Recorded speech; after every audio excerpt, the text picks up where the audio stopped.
Assalamualaikum warahmatullahi wabarakatuh. Apa kabar Sohib Manggis semua? Semoga Sohib Manggis semua baik-baik aja ya. Nih di cuaca yang hari ini rada-rada dingin-dingin karena tadi baru saja hujan. Kita kembali lagi di podcast Radio Manggis. Mari bercerita menambah wawasan di edisi yang ke-9. Ke-9 ya? Ya oke, nggak kerasa nih edisi ke-9. Insya Allah menjadi edisi atau episode terakhir kita di tahun 2023. Nanti kita lanjut lagi di tahun 2024. Mudah-mudahan ada host yang mau ganti-gantian gitu. Nah, kan kasihan Mas Prit terus tiap Jumat. Ini Camelia kayaknya berminat nih untuk Ceng. Minat Camelia gimana? Oh, nggak mau ya. Oke, saya panggil semua. Hari ini tuh kita mau bahas tema yang Islami. Karena kemarin-kemarin temanya umum, nih ada request dari pendengar kita, dari tim kita, ayo sesekali temanya Islami. Jangan tema Islaminya diadakan pas hanya bulan puasa aja. Di jadwal bulan-bulan biasa juga boleh dong tema-tema Islami. Nah, hari ini tuh kita udah ngundang salah satu narasumber, founder dari Lembaga Pendidikan Al-Quran Al-Hafiz. Kita mengundang, saya panggilnya Mas, Abang, atau apa nih? Karena nih kalau umur di bawah saya kayaknya ya. Nih Nur Muhammad Al-Hafiz Batubara, founder dari Lembaga Pendidikan Al-Quran Al-Hafiz. Ini gimana kabarnya Mas Hafiz? Alhamdulillah baik ya. Nih tadi kehujanan kesini kayaknya. Iya Mas. Lumayan ya, sama-sama kehujanan. Alhamdulillah tim kita semua juga kehujanan tadi. Ada yang stop 2-3 kali, tapi mudah-mudahan nggak mengurangi kualitas kegiatan kita pada hari ini.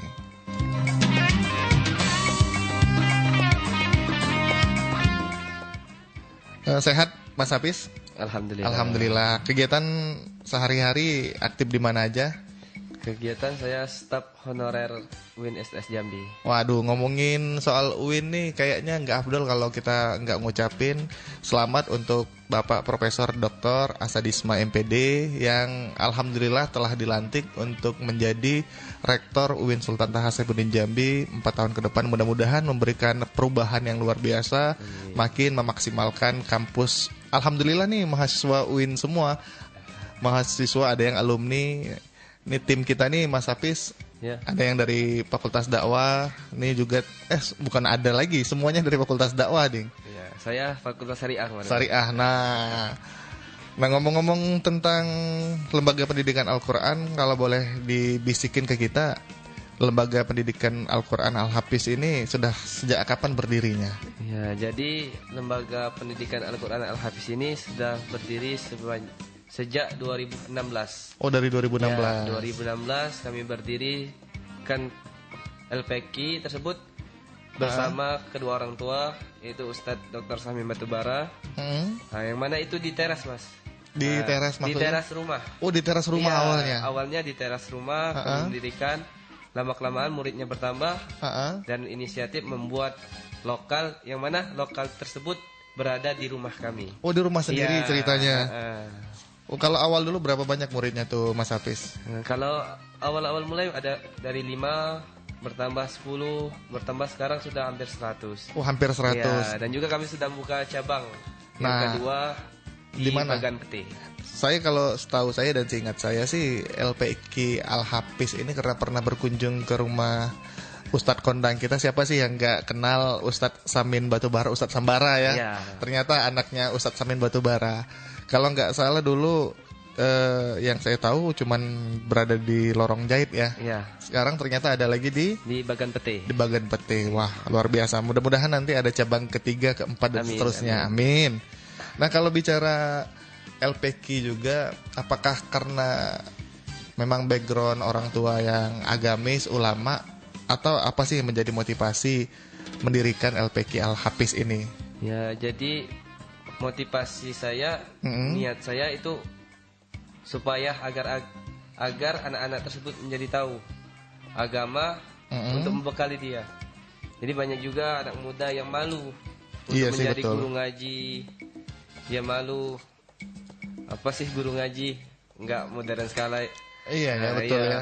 Karena merasa profesi sebagai guru ngaji ini profesi ya bisa dibilang apa ya, nggak bisa meningkatkan derajat sosial mungkin ya bagi sebagian orang. Nih ngomong-ngomong soal guru ngaji, ada guru ngaji juga loh di studio ini selain Mas Hafiz. Mbak Kamel ini dulunya juga seorang guru ngaji sebelum berangkat ke Semarang ya. Pernah ngajar privat juga. Dipanggil ustazah juga ya Kamel ya kalau di sekolah. Kebetulan kalau penyiar kita yang satu ini si Kamelia dulunya guru di Madrasah Ibtidaiyah Muhammadiyah.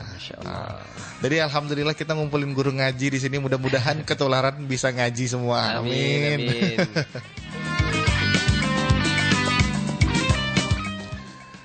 Nah, kalau bicara tentang LPQ tentunya pasti ada suka dan dukanya. Suka duka yang dialami LPQ Al-Hafiz ini sendiri sejak berdiri sampai sekarang apa aja tuh Mas Hafiz? Bisa dikasih tahu ke pendengar kita. Ya, kalau sukanya bisa bermanfaat bagi masyarakat, bisa membantu sesama, ya bisa juga kita membantu masyarakat yang mana masyarakat yang awam yang nggak tahu agama atau yang nggak peduli dengan Al-Quran, ya yang nggak bisa baca Al-Quran, memahami Al-Quran juga jadi bisa tahu. Ya karena fenomena hari ini tuh banyak anak muda yang nggak bisa baca tulis Al-Quran. Iya. Mungkin bisa kita bilang buta baca tulis Al-Quran kali ya. Oke, nih tadi kan dengar sedikit dari Mas Hafiz, kita bicara kalau kami dari Fakultas Dakwah UIN Jambi, Mas Hafiz sendiri dari Fakultas Syariah. Kalau aku nggak salah dengar udah riset sedikit, Mas Hafiz ini dari Fakultas Syariah, Prodi Hukum Ekonomi Syariah. Nah, kok bisa nih jadi founder Lembaga Pendidikan Al-Quran? Biasanya yang berkaitan dengan Al-Quran ini dari Fakultas Usuluddin, dari bidang-bidang agama. Nih kok dari Hukum Ekonomi Syariah bisa kepikiran buat bikin lembaga pendidikan Al-Quran? Ya, jadi itu yang tadi Mas. Tujuan kami itu membantu. Jadi bermanfaat untuk masyarakat. Jadi tidak hanya jurusan HES atau jurusan yang lain tidak mau mengajarkan agama.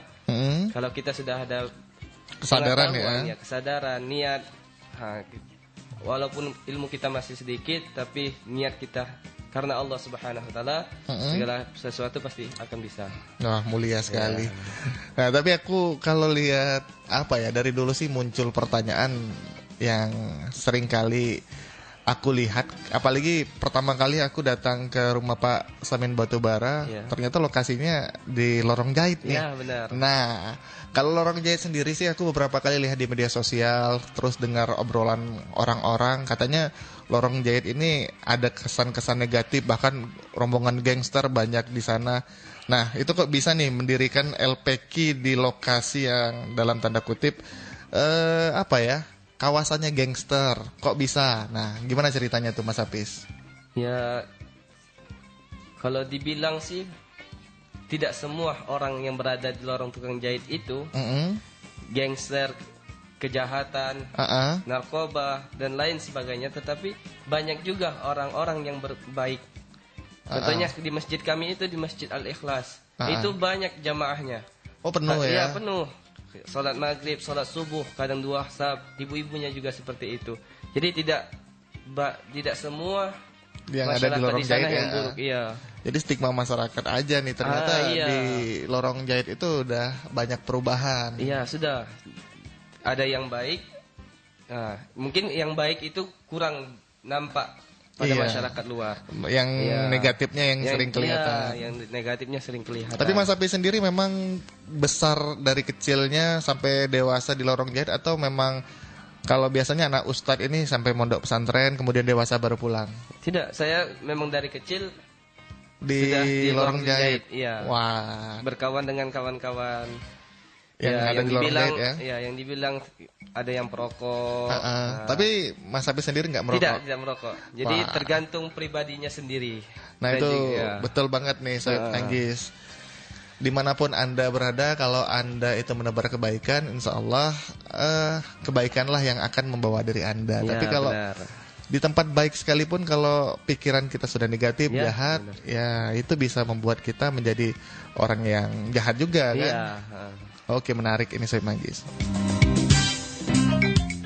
Oke, Sohib Manggis nih, aku lupa tadi mau nyampein ke Sohib Manggis semua bahwasanya kalau Sohib Manggis ada hal-hal yang mau ditanyakan terkait pendidikan Al-Quran, tentang agama Islam, itu bisa langsung join di line telepon kita di 0741241187 atau bisa juga di WA kita di 081174515000.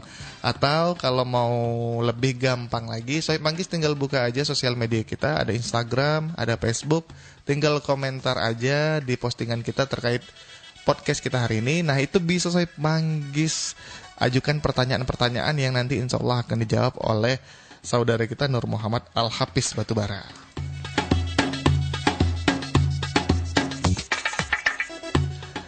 Oke, Mas Hafiz, ini kan tema kita terkait bagaimana caranya generasi muda bisa cinta dengan Al-Quran.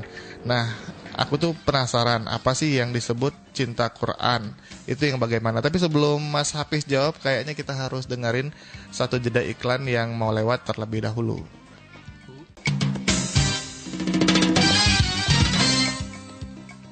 Oke, masih di Radio Manggis, barometer musik dangdut sejambi raya. Kalau sudah dengerin Radio Manggis, ngapain denger yang lain?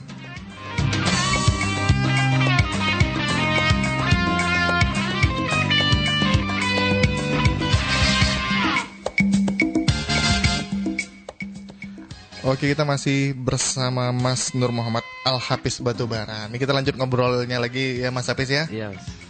Nah, jadi tadi aku sempat nanya nih tentang generasi muda yang cinta Al-Quran. Aku tuh penasaran apa sih yang dikatakan sebagai generasi muda yang cinta dengan Al-Quran itu? Generasi muda yang cinta Al-Quran itu bukan hanya dia membaca Al-Quran saja. Oh, jadi bukan cuma baca Al-Quran aja ya? Tetapi dia harus juga memahami makna dari isi Al-Quran tersebut. Jadi memahami dan mengamalkannya. Ini supaya bisa mengamalkan, bisa untuk masyarakat yang tidak tahu, yang anak muda yang tidak paham yang tadi. Jadi memang kalau aku lihat sejauh ini tuh minat baca Al-Quran itu nggak tahu ya. Mungkin kalau aku lihat di sekeliling aku nggak banyak yang minatnya tuh tinggi untuk baca Al-Quran. Bahkan aku juga pernah lihat banyak sekali anak muda itu yang tidak bisa baca Al-Quran. Nah, ada tips nggak dari Mas Hafiz agar anak muda ini kalau mereka mau belajar baca Al-Quran itu dari awal itu seperti apa? Ya, tipsnya itu pertama niat. Oh, niat dulu ya? Niat dulu. Kalau tidak ada niat dari seseorang itu nggak akan bisa, kita seperti apapun kita tidak akan bisa. Jadi niat, kalau sudah ada niat, ada kemauan, insya Allah pasti bisa. Berarti niat yang kuat dulu. Niat yang kuat dulu. Kalau selain niat apa lagi tuh Mas? Kalau mau guru apa bisa belajar? Kalau orang kan banyak tuh pengen belajar sesuatu, cari tutorial di YouTube segala macam. Kalau untuk belajar baca Al-Quran bisa nggak dari tutorial YouTube segala macam? Apa harus ada gurunya? Ya, kalau untuk membaca Al-Quran itu kan kita sudah banyak itu seperti dari Instagram. Nah, itu kan sudah banyak yang buat tutorial gitu ya. Tutorial seperti itu, bagaimana cara pembacaan benar, hukum tajwidnya juga ada di situ. Oh, banyak berarti ya. Tafsirnya sudah ada juga di situ, Mas. Tapi alangkah lebih baiknya belajar sama orang sama yang mengerti. Gurunya. Iya, gurunya. Atau mungkin yang di Jambi bisa langsung ke LPQ Al-Hafiz boleh ya.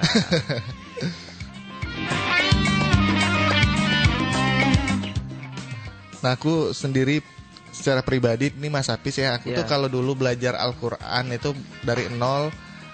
Aku belajar dari Iqra sampai ke Al-Quran. Nah, aku juga pernah lihat itu metode lain, yaitu belajar dengan Juz Amma. Nah, kalau menurut Mas Hafiz nih, kalau mau belajar kan banyak nih anak-anak muda yang buta huruf, nggak ngerti sama sekali, jangankan Al-Quran, hurufnya aja, tanda bacanya aja nggak tahu.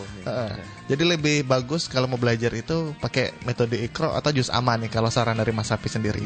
Kalau di tempat kami LPK itu kami menggunakan metode Iqra. Oh, Iqra. Iya. Kelebihannya apa tuh, Mas? Kalau Iqra kan lebih satu persatu dipelajari ya, dari A, dari ya. Kalau Juz Amma itu metode zaman dulu, alif di atas A, alif di bawah I, alif di depan U, A, I, U. Oke, gitu ya.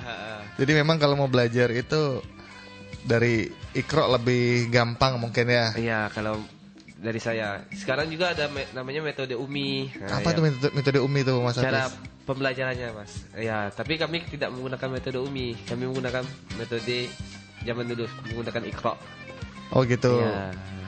Nah juga di sini tadi kan kalau kita bahas anak muda itu aku berapa kali lihat memang sulit atau apa ya.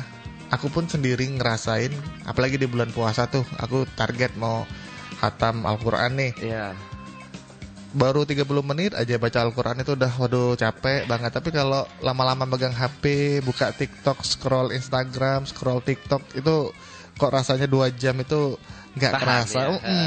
Nah, apa sih yang menjadi penyebab itu dan gimana caranya agar kita bisa betah berlama-lama dengan Al-Quran, Mas Hafiz? Iya, kan ini kan membaca Al-Quran itu kan bernilai pahala yang sangat besar. Makanya itu sangat berat dilakukan oleh seseorang. Iya, gitu. Karena bernilai pahala.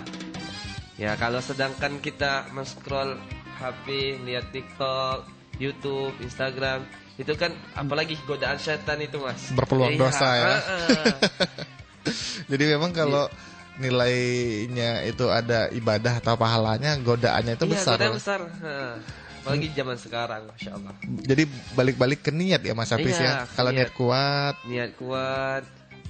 Memang aku dulu pernah cuman sampai cuma setengah. Kalau nggak salah cuma 15 juz itu aku sanggupnya di bulan Ramadan. Kebanyakan juga ngajinya kadang di bulan Ramadan setahun sekali. Betul Padahal banget. itu tidak bagus. Yang lebih bagus kita ngaji 1 hari 1 ayat lebih bagus. Iya, ya? Daripada ketimbang kita 15 juz hanya di bulan Ramadan saja. Waduh, ini masukan nih dari Mas Hafiz untuk kita semua nih, untuk Dimas, untuk Badli, untuk Mbak Kamel yang ada di studio. 1 ayat 1 hari aja cukup ya. Aduh, Masya Allah nih jadi terpukul nih. Jarang banget buka Al-Quran, lebih banyak scroll TikTok nih kalau Mbak Kamel kayaknya.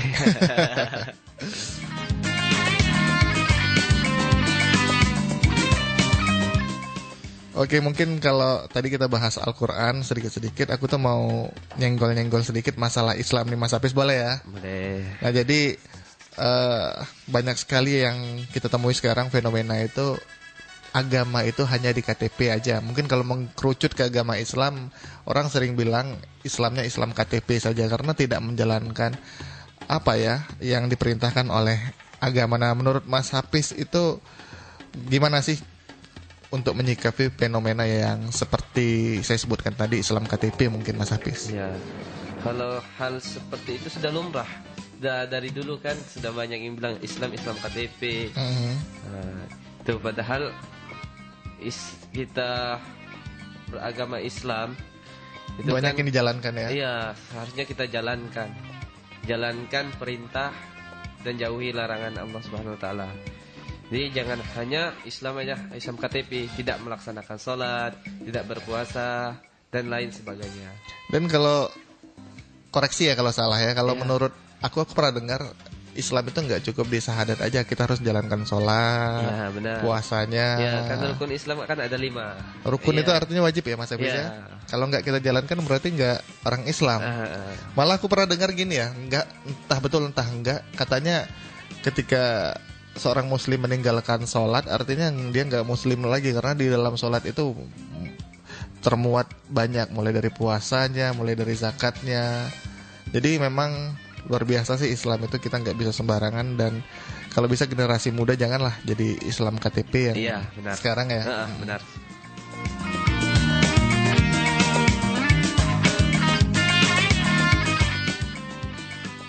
Oke, nih mungkin ada satu juga lagi yang mungkin mau kutanyakan nih. Aku tuh pernah dengar ada istilah ibu adalah madrasah atau sekolah pertama bagi anaknya. Karena ini banyak yang nanyain mau nyari pasangan itu yang seperti apa sih?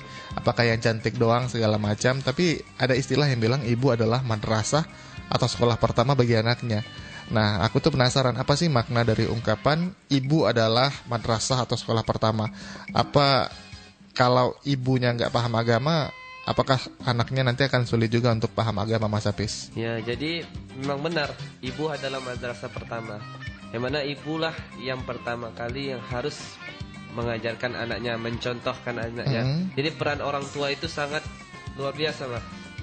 Jadi kalau orang tuanya sholat, jadi anaknya melihat, oh orang tua saya lagi sholat. Lagi orang tuanya membaca Quran, oh orang tua saya lagi membaca Al-Quran. Sebaliknya, kalau orang tuanya tidak sholat, anaknya disuruh sholat, nah sholat, ibu aja tidak sholat. Iya. Karena anak itu mungkin memang paling dekat sama ibunya ya. Bapak kerja nih. Jadi sehari-hari dengan ibu. Jadi ibu itu contohnya. Jadi apalagi kedua orang tuanya itu bisa menjadi contoh yang terbaik dulu sebelum orang lain. Jadi memang berarti kalau bagi generasi muda nih, kalau mau cari pasangan nggak hanya cukup cantiknya aja nih Mas Hafiz ya. Harus yang tahu agama. Tahu agama. Minimal bisa baca Al-Quran lah ya. Iya. Oke, siap.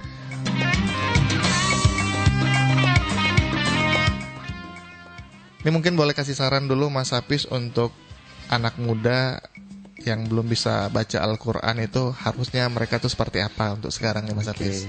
Saran saya untuk para anak muda, jangan pernah malu untuk belajar. Karena usia tidak memandang kita untuk tidak berani atau tidak mau belajar lagi untuk membaca Al-Quran. Apalagi kebanyakan anak muda sekarang yang belum bisa baca Al-Quran, dia malu untuk belajar Iqra. Betul. Iqra dulu kan malu. Nah, padahal ya kita namanya belajar. Jangan pernah malu, karena kalau kita belum mencoba, kita tidak akan tahu.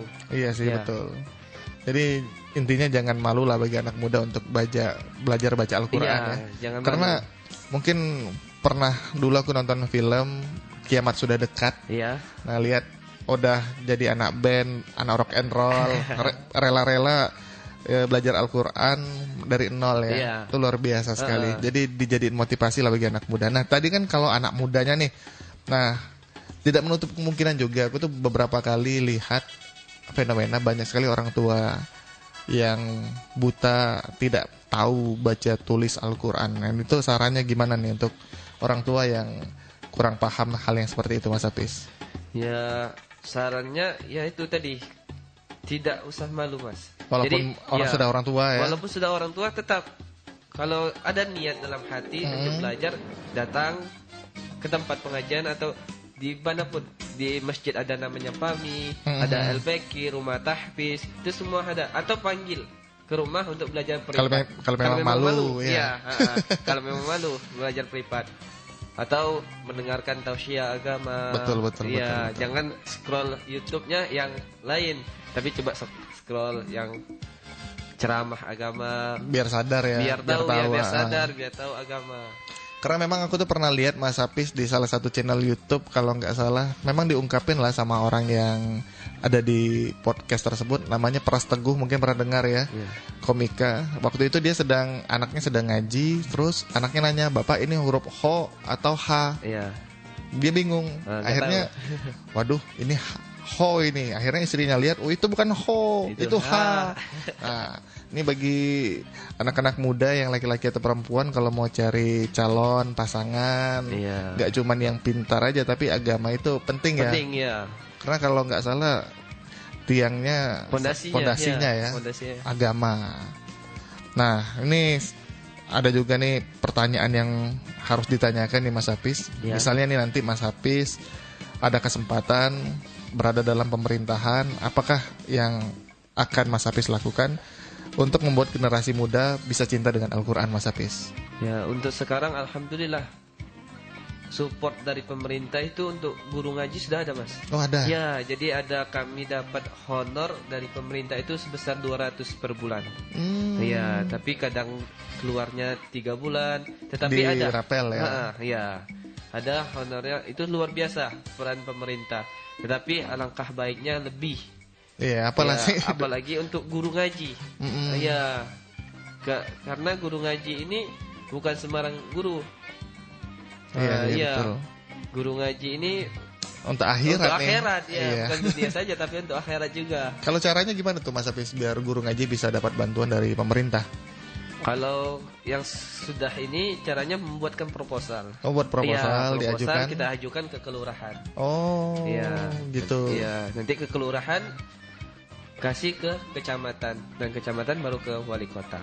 Oh, itu program dari wali kota Jambi ya? Iya.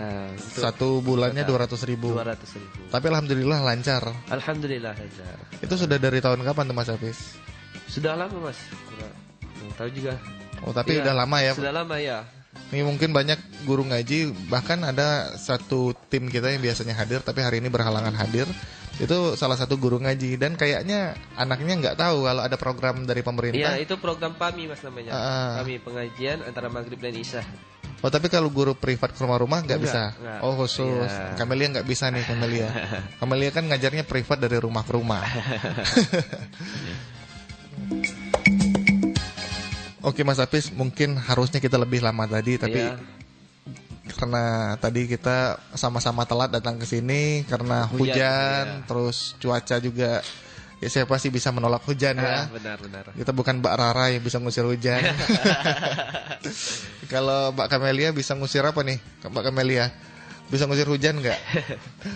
Oke, jadi nggak kerasa nih dari jam 15.00 jam 3 tadi sekarang sudah 15.59. Kayaknya kita harus pamit undur diri dulu. Jangan kapok kalau diundang ke sini Mas Hafiz. Siap. Mudah-mudahan nanti ada kesempatan kita bahas-bahas tentang LPQ lebih dalam lagi.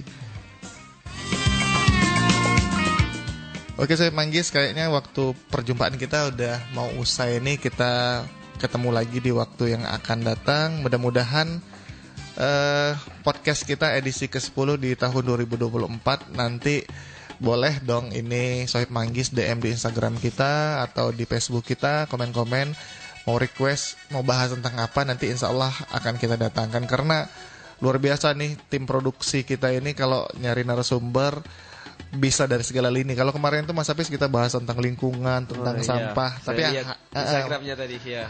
Tapi alhamdulillah hari ini kita bisa bawa tema yang berkaitan dengan akhirat. Mudah-mudahan jadi bekal untuk semua pendengar kita. Amin. Mudah-mudahan berkah. Amin ya rabbal alamin. Oke, terima kasih saya Manggis. Kita pamit undur diri dulu. Saya Mas Pri dan Hafiz Batubara ya. Kita undur diri dulu, pamit. Terima kasih, sampai jumpa di edisi podcast yang selanjutnya. Terima kasih. Wassalamualaikum warahmatullahi wabarakatuh. Waalaikumsalam.